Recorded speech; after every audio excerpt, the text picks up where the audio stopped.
Welcome to the Tech Egg. Don't get scrambled. Enjoy the video. In this video, I will explain how to make French toast batter.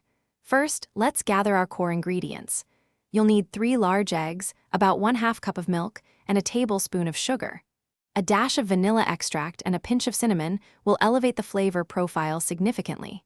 This simple combination forms the foundation for perfectly golden and delicious French toast every time. It's a quick and easy start to a fantastic breakfast. Now let's get mixing. Crack your 3 large eggs into a bowl and whisk them vigorously until the yolks and whites are completely blended. This ensures a uniform coating for your bread. Next, slowly pour in your 1/2 cup of milk, continuing to whisk until everything is well combined. Finally, stir in your tablespoon of sugar, a teaspoon of vanilla extract, and a 1/4 teaspoon of cinnamon. Mix until just combined, avoiding over-whisking. To truly elevate your French toast, consider these flavor enhancements.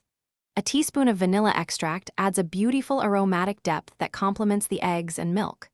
For a classic warm spice, a 1/4 teaspoon of cinnamon is perfect, or try a pinch of nutmeg. If you're feeling adventurous, a tablespoon of orange zest can introduce a bright, citrusy note that really makes the flavors pop.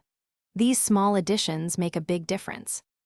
Once your batter is ready, it's time to dip and cook.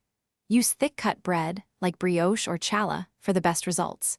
Dip each slice into the batter for about 10 to 15 seconds per side, ensuring it's fully coated but not soggy. Cook on a lightly buttered griddle or pan over medium heat for 2 to 3 minutes per side, until golden brown and cooked through. Remember to check the description for a link to the Owala water bottle and other great deals. Serve immediately with your favorite toppings.